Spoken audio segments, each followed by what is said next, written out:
Wouldst thou like the taste of butter? Yes, please. A pretty dress? That would look nice. Wouldst thou like to live deliciously? Yeah, wait, what's that mean? I can handle any sort of power you can throw at me, but I'm not familiar with this occult voodoo nonsense.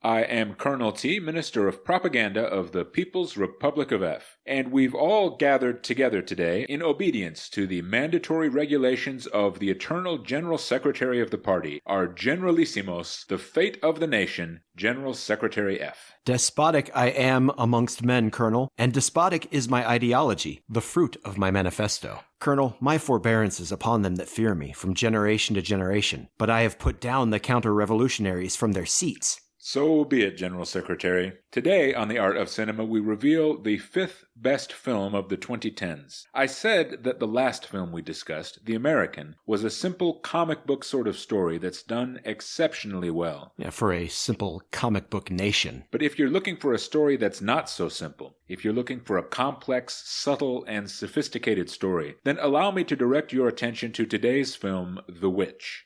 The Witch is a psychological horror story, the conceit of which is this. What if the hysteria over witches in the 1600s wasn't all just imaginary? What if the witches had been real and the fear of witches warranted? It's a fascinating basis for a film, Colonel. The Puritans actually thought that witches were out to get them, in the same way that some Americans today actually think that legions of Nazis are gathering in flyover states preparing to march on Washington. Ha! Ridiculous Americans! But that's actually good for us, Colonel. You see, because it distracts the Americans from what they really should be worried about. The People's Republic of F. We actually are planning to conquer them. Yes, sir. But let's not tip our hand here on The Art of Cinema. The Americans might be watching. On this show, we're only concerned with brainwashing and indoctrinating the workers through the interpretation of popular American movies. Right. I'm sorry. We were discussing Robert Eggers' film The Witch. What happens in that movie, Colonel T? Ralph Ineson and his family live in a Puritan colony in New England in the 1630s. All the characters in this movie talk like they wrote the King James Bible, and all the men are dressed like that guy on the Quaker oatmeal box. But Ralph Ineson has been called to stand before the elders of the colony. There's been some sort of dispute between them, and the elders charge Ralph Ineson with prideful conceit. We don't know exactly what this means, or specifically what Ralph Ineson and the elders have disagreed over, but he tells the elders of the colony that he cannot be judged by false Christians. The elders tell Ralph Ineson that if he doesn't back down and cooperate with them, he'll be banished from the plantation. And Ralph Ineson says, I would be glad of it. So Ralph Ineson and his family are banished from the town and sent out into the vast wilderness of North America in the early 1600s. This is the sort of sectarianism and division that you'd expect, since the Puritans don't have a glorious leader to keep them all in line. A pope, you mean? Exactly, a pope.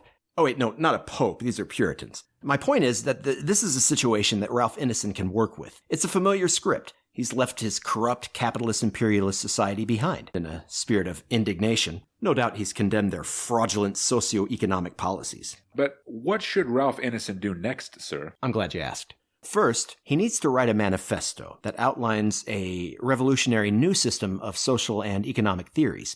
The Ralph Ineson Manifesto must explain how those theories can be used to engineer a utopia out of New England society in the early 1600s. Then, he needs to travel throughout the local countryside, rallying the people and conscripting them to fight in his People's Liberation Army. Finally, Ralph Ineson must lead the People's Liberation Army back to that Puritan colony and conquer it, so he can install himself as their glorious leader and establish the dictatorship of the proletariat there, and lead his people as they march in rank and file down the path of revolution, until they arrive at the utopia Ralph Ineson has engineered for them. We'll see how successful he is, sir. Ralph Ineson and his family travel into the North American wilderness and set up a farm that borders the huge, dark forest there. Through its soundtrack and cinematography, the film tells us that the forest is threatening, sir, that there are witches there. But Ralph Ineson and his family are not yet aware of this. This is already getting scary. Seriously. I'm a little worried about these woods, dark and foreboding as they are. Some time passes, and the family have built a house and laid down their farm. Ralph Ineson's wife, Kate Dickey, gives birth to a baby boy. And one day, their teenage daughter, Anna Taylor-Joy, is outside on the farm playing peekaboo with the baby boy. They're about 50 yards from the woods, but in the 2 or 3 seconds Anna Taylor-Joy has her face covered with her hands to play peekaboo with her baby brother, a witch comes out of the woods, snatches the boy, and steals him back into the forest. Oh no, not the forest. Nothing good ever happens in the forest. No. It happens so fast that Anna Taylor-Joy doesn't even see the witch, sir. She only sees the trees rustle a ways back into the woods as the witch takes her baby brother back to her den. It should have been physically impossible for someone to cover that much ground that quickly without being seen. But we're dealing with witches' black magic, sir. The witch kills the infant boy in some kind of occult ceremony and uses his blood to enchant herself so she can fly on her broomstick towards the moon. Wow. That witch is really impressive. Yeah, she is. This is, these powers that she has, is that something that people wield a lot? No, so that's something that witches wield. Are there a lot of witches? I believe there are in the rural New England wilderness, yes, sir. Okay. Just think, if Ralph Ineson could get a whole coven of witches to fight in his People's Liberation Army, the PLA would be unstoppable. Ralph Ineson must be thrilled about how well things look for his revolution at this point. Well, it's strange, sir, but in fact he isn't thrilled. What? The family is devastated by the loss of their youngest child.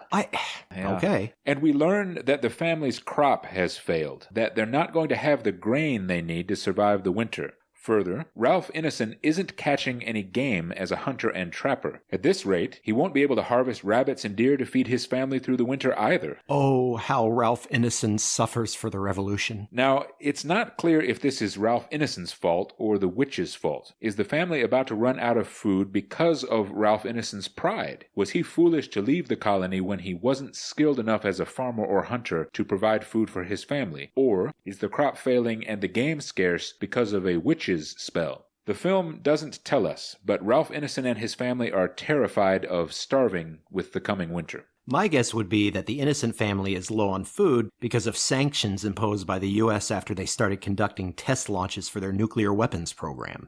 Wait, Ralph Ineson and his family have a nuclear weapons program? Well, obviously they have a nuclear weapons program. How else are they going to prevent the upcoming invasion the U.S. is planning? I guess a nuclear deterrent would be the only way. So Harvey Scrimshaw is Ralph Ineson's 10-year-old son, and he and Anna Taylor-Joy sneak away into the woods early one morning because Harvey Scrimshaw hopes to bring some game home from the traps they've set. He wants to bring some rabbits and deer home to ease his family's fear of not having the food to survive the winter. So Harvey Scrimshaw and Anna Taylor-Joy go into the woods to hunt and check their traps. But, sir, they're only walking in to the witch's trap. Oh, no. The witch lures their dog deeper into the woods, so Harvey Scrimshaw runs after it and gets lost. I knew they shouldn't have gone on those damn woods. I knew they shouldn't have gone in there. They should not have, sir. The night falls and he's still wandering, lost in the woods. He finds the witch's hut and she appears to him as a beautiful young woman, seducing him to approach her. Then she grabs him and casts a spell on him. Harvey Scrimshaw eventually arrives back at the family farm, but he's fallen ill and he collapses once he arrives back home. As the family tries to revive him, he finally comes out of his trance, but he vomits up a whole apple, and then he goes into ecstasy. He writhes in pain. He laughs unaccountably. He goes out of his mind and shouts out a delirious prayer to Jesus. Then he falls dead. It's terrifying to watch. And it shows Ralph Ineson that Harvey Scrimshaw was clearly not cut out to lead the People's Liberation Army after Ralph Ineson dies. Think how disappointing this must be for Ralph Ineson. Certainly. You know? He must have had high hopes that once Harvey Scrimshaw grew up, having meditated upon Ralph Ineson's manifesto, he would have taken up the reins of the revolution, liberating New England and ushering in a new era of New England. Ralph Ineson must have dreamed that his son Harvey Scrimshaw would inaugurate a New England of atrocity, for atrocity is the only tool powerful and precise enough to chisel a utopia out of the corrupt capitalist imperialist New England society they inherited. Yes, sir. How heartbreaking for Ralph Ineson that Harvey Scrimshaw wasn't up to the task. But don't lose hope, Ralph Ineson. You just need to convince these witches to serve as the infantry battalion of your People's Liberation Army. Get them on board, and I'd say the revolution is still well at hand.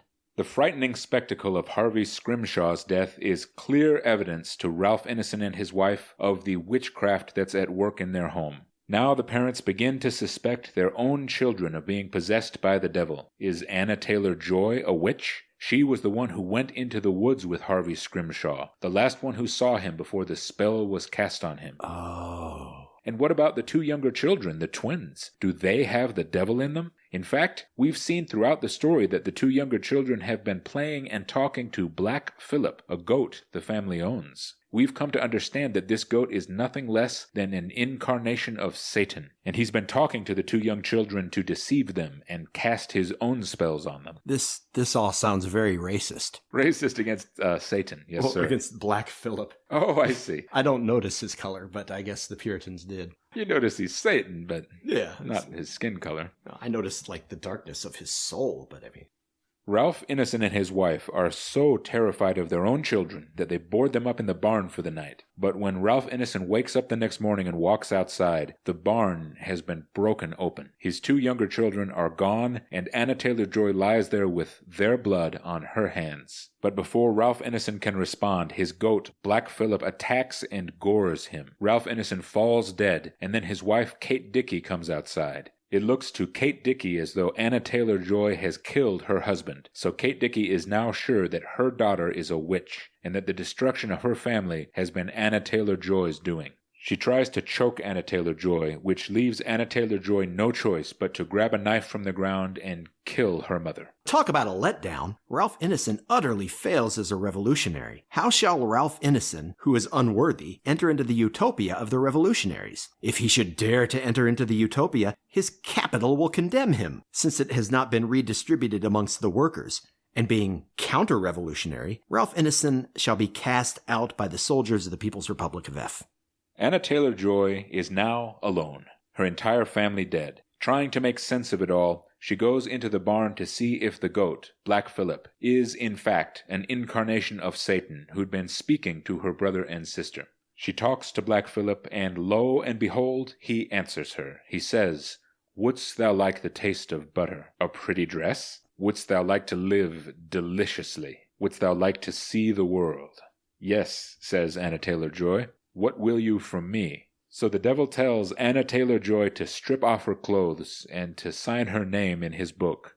Then he leads her into the woods, where she finds a coven of witches entranced around a bonfire, celebrating their Black Sabbath. Hell yeah. Anna Taylor-Joy is caught up into the air, high above the ground. She laughs in terror and delight as the devil grants her the solipsistic pleasures that are the wages of her bargain with him. At the cost of the awful deaths of everyone she loved, the devil ensnares Anna Taylor-Joy and makes her a witch, makes her his slave. At no point in the story up until the end did she want any of this, and yet in the end, when it finally came to it, it turns out that she did want it. The witch, together with the devil she serves, is ingeniously cunning in drawing the family into her trap. The witch uses the family's spiritual failings, their interpersonal weaknesses, their fear of hunger, their faith itself to bait them. She manipulates the family's virtues and their vices to entrap them and ultimately destroy them.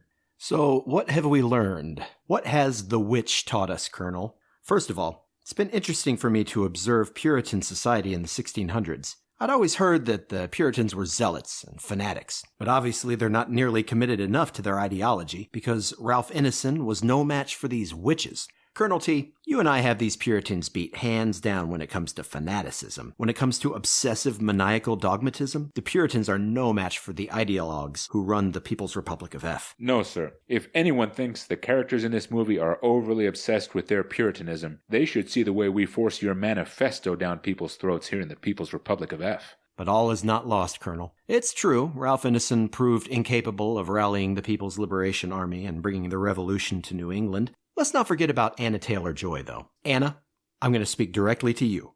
Take up your father's manifesto and instruct your newfound sisters in the way of the revolution. Forget your people and your father's house, and your glorious leader shall greatly desire thy beauty. Oh yeah, come to General Secretary. Workers and soldiers of the People's Republic of F, The Witch is number 5 on our list of the 10 best movies of the 2010s. This has been The Art of Cinema with our glorious leader, General Secretary F.